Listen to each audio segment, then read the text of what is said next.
Hi Leo, kumusta po kayong lahat? So yan Leo, maraming salamat po sa walang sawang pagsubaybay sa ating mga reading.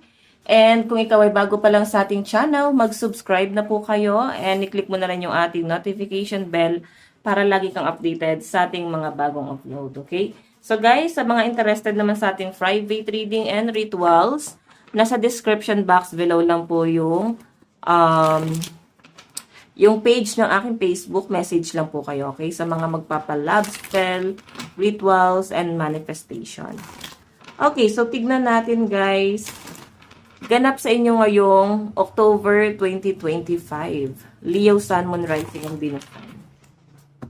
Okay.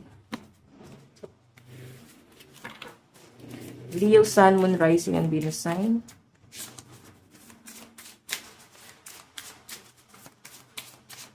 Leo. Ganap sa October. Meron tayong a new day. Wow. Di ba tuwing umaga may tumitilaok na manok, no? Ewan ko lang kung ganun din sa Manila. Kung may manok yung kapitbahay niyo, pwede naman. Okay, so Leo, ang sabi rito, magkakaroon daw ng bagong buhay. Something na nakaka-excite. Basahin natin. Let go of what was in order to take room for what to come. It might be time to release a relationship that has run its course, a job that lost its luster, or a deflating commitment that passes over. What done is done. Acknowledge the feelings, learn from the experience, and give yourself permission to release any negative emotion or guilt. When one area of our life falls apart, new opportunity fall into place. Okay. So, yun guys, no? Parang pinapalayo ka doon sa mga taong hindi daw nakabuti sa inyo. Parang kailangan mo raw guys i-consider yon. Hindi lang siya parang, patatawarin mo, pagbibigyan mo, papasukin mo na naman sa buhay mo. Minsan lang ang sinira yung buhay mo. So, sinasabi rito guys, baka ito na yung time na parang i-depleting commitment ka na doon. Parang alam mo yun, i-declutter. I-declutter mo na. Di ba? Ano ba yung decluttering? Yung pag-dispatch siya sa mga lumang gamit. Kasi part pa rin siya guys ng manifestation. So, ganun din yun guys sa tao. Okay? Kung i-declutter mo tong taong to na laging nakakapanakit sa inyo kasi masyado ng negative guys, parang part pa rin siya ng manifestation and mas magiging blessing pa daw sa inyo guys. Ayan, sinasabi nga rito, parang mag-focus ka doon sa mga bagong opportunity. Okay? Kumbaga, kung meron kang time para sa mga negative na tao, dapat magkaroon ka pa rin syempre ng time sa mga bagong magaganda, no? Mga blessing na dapat meron ka. Okay? Or magkakaroon ka pa. So, wag ka daw mawawala ng pag-asa. Tignan pa natin. Leo. Ayan, nakatabing yung upuan ko. Wait lang, guys. Leo, Sun, Moon, Rising, and Venus sign. Isip ko lang to, guys.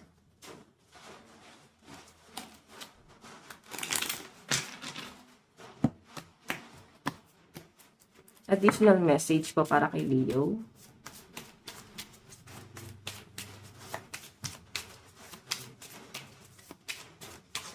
Meron tayong anxiety. Ayan o. Yung iba sa inyo guys, pwedeng hindi mo kasi kayang magsalita. Hindi dahil sa parang naduduwag yung iba sa inyo. Parang takot ka lang na parang ikaw lagi yung pinagbibintangan, na parang hindi mo nga alam kung ano na yung tama at mali eh. Kasi parang ang dating sa'yo dito, lahat na lang ng gawin mo, saan ka man lumugar, lagi ka na lang mali. Okay? Hindi ka mali. Maling tao lang yung sinasamahan mo and masyado lang sila guys manipulative. Iba yung kinalakihan nila sa kinalakihan mo. Iba yung paniniwala mo sa paniniwala nila, guys. Okay? Tignan pa natin.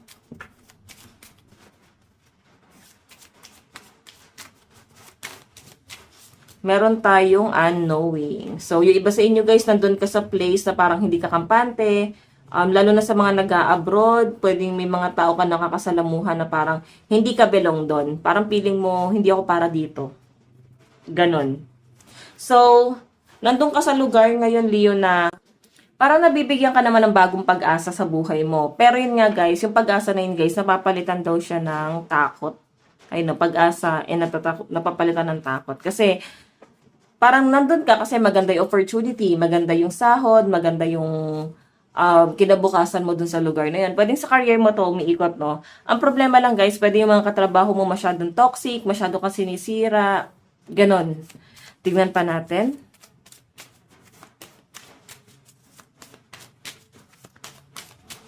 Meron tayong courage. Okay. New beginning to, guys, pero since nandyan yung lion, ang lion kasi, guys, hindi nila alam yung ginagawa nila, no? Emperor sila, pero parang hindi nila, guys, na-encourage yung sarili nila na ma-motivate dun sa bagay na yon. So, maraming opportunity ang dumarating sa mga Leo. Ang problema lang, parang hindi mo alam yung gagawin mo. Nalilito ka pa rin ba? Or dala pa rin to, guys, ng takot mo? Kakasabi lang, dala pa rin to ng takot mo. And I think nasa healing ang mga Leo ngayong October 2025. Parang ang daming nag-heal, no? Sa mga zodiac sign natin ngayon. Ang mga Leo ngayong October, guys, more on healing din kayo. Hindi lang, guys, sa mind and soul. Pati rin ang puso nyo. Nasasaktan, may mga nagsiselos, may mga nahihirapan yung kalooban. Yung iba sa inyo, guys, baka hindi kayo committed doon sa taong yon. So, parang mas masakit kasi wala kang karapatan na parang magselos. Parang ganun. And nakikita ko rito yung parang mga kinakatakutan ng mga Leo. Okay? So, yan, nag-heal ang mga Leo dito and hindi mo kasi masabi na parang nag-cheat. Siguro naghiwalay muna kayo ng person mo, saka siya nagkaroon ng iba. Or baka micro-cheating na yon. Baka naman, guys, akala mo lang hindi nag-cheat, pero baka may reserva na talaga siya. Okay? So, kaya mas nasasaktan ang mga Leo dito. Tignan pa natin. Leo, Sun, Moon, Rising, and Venus sign. Meron tayong reflection. Okay, so Leo, ang nakikita ko dito, parang nagmi-mirror pa rin kayo ng person na to. Okay? So, may iba sa inyo na parang biniblame mo rin yung sarili mo na, wait, may kasalanan din siguro ako. Baka naging mali din ako. Parang ganon, nabiblame niyo yung sarili niyo ng, I think, meron ka rin namang reason kung bakit mo yung nagagawa sa sarili mo. Ang problema lang, guys, parang may mga nahihirapan dito. I think ganun din naman yung nararamdaman ng person mo since reflection yan. So, kung tingin mo is may pagkakamali ka, ganun din naman daw yung nararamdaman ng person mo. Parang feeling niya may pagkakamali siya dun sa sitwasyon. Okay? Kapatay ng isang card. Leo, Sun, Moon, Rising, and Venus sign. Meron tayong, ayan, shame. Diba? Pero mas sinisisi mo yung sarili mo dito, Leo. Parang sinasabi rito na parang baka ako talaga may pagkakamali, baka kasalanan ko talaga. Ganun yung nakikita ko sa mga Leo dito eh. Pero I think, guys, sabi nga rito, a new day. Pwedeng siya yung tipo ng tao na hindi na nakakabuti sa mental health mo. Diba? Na baka kailangan niya na, guys, talikuran. And parang marami kang sinacrifice para dito sa taong to. Pangarap mo, pwedeng tinalikuran mo para lang dito sa taong to. Okay? Or parang inisantabi mo muna kasi mas inuna mo siya, mas inuna mo yung connection yung dalawa. So ito, guys, may bagong araw, bagong simula, new beginning para sa inyo. So kung bakit siya, guys, inaalis na sa sistema mo, itong taong to, pwede kasing hindi na siya nakakabuti sa'yo. Pwede hindi na siya nakakabuti para doon sa blessing na dapat nangyayari na eh. Dapat meron ka na ngayon. Pero naharang nitong taong to kasi baka masyado siyang negative. Naharang niya yung mga blessing na dapat nasa inyo na.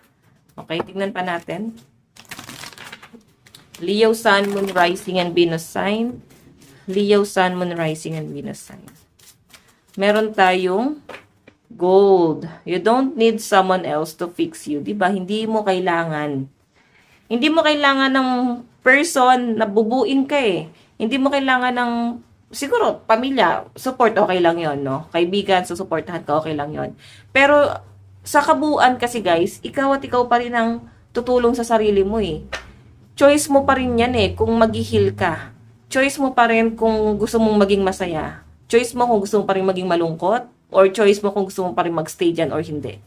Okay? Kaya nga sabi rito, hindi mo kailangan ng kahit na sino para lang mabuo ka. Okay? Kung frustration yung nafe-feel mo na yan, Leo, kailangan mo lang dito sarili mo. Effort mo para sarili mo, para matulungan mo yung sarili mo. Tingnan natin. Meron tayong mural. Be your own first priority. Ayun, no? So, guys, eto ha. Parang hindi ka na humihiling ng ikasasama nila. Parang pinasa-Diyos mo na lang lahat to, guys. Na parang bahala na si universe kung ano man ang mangyari sa kanila. Okay? Napaka-powerful ng bibig mo. No? Kung paano ka magsalita, kung paano ka mag-isip, napaka-powerful. So, parang sobrang guided ka ng mga spirit mo na once na may umapi sa inyo, guys, kinakarma talaga yung mga taong yun. Ganon yung energy nyo. Okay? Tignan pa natin. Meron tayong wings you never needed those wings to fly. Diba parang ang gusto mangyari ng energy mo or ng mga spirit guide mo dito is kaya mong lumipad kahit hindi mo kailangan ng pakpak. Parang kailangan mo mag-isa kahit hindi mo kailangan ng ibang tao para lang masabi mong nagtagumpay ka. Ang kailangan mo lang dito, guys, tumayo ka sa sarili mong mga paa. Maaabot mo yung mga pangarap mo kahit wala kang pakpak. So, kaya mo lumipad, kaya mo patunayan yung sarili mo kahit wala ng mga bagay na akala mo kailangan mo pala. Okay? Tingnan pa natin. Meron tayong flower. Be honest with yourself. What else? Meron tayong feather. Think first before you judge. Ayan, no? So, sinasabi na dito, guys, mag-isip ka lang daw munang mabuti bago ka magbigay ng opinion or bago ka maging one-sided. Kailangan balanse ka dun sa sitwasyon, okay? So, hayan, yung iba sa inyo may pagka-witch, no? Baka may lahi kayong witch, white witch. Pag sinabi kasing white witch, mas mabubuti yan, no? Wag lang yung parang masyadong pero parang meron kayong lahing ganon. Kasi kung magsalita ka nga dito or kahit isipin mo nga lang, kinakarma yung mga taong umaapi sa inyo. Okay, tignan natin. Meron tayong Knight of Wands. Meron tayong Chariot. Opportunity to, guys, oh. Merong someone dito na iti-take advantage ka. Oo, may someone dito na Knight of Wands, passionate. Pero since Chariot yan, feeling ko iti-take advantage ka nito. Parang makikita lang na may potential, so pwedeng may ma-benefits sa kanya. So guys, kailangan yung salain. Ngayon, kung ikaw ay nag-iisa at naiisip mo na parang kailangan ko ng someone na magbi-build sa akin, kasi hindi mo yun talaga kailangan.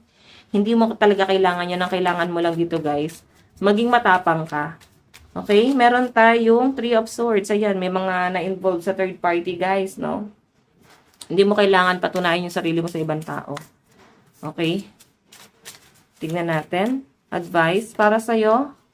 Voyage of the heart. Love flows through you and to you. Okay, so hayan, Leo, ito lang po ang inyong reading. Maraming salamat. God bless and love you all. Bye-bye.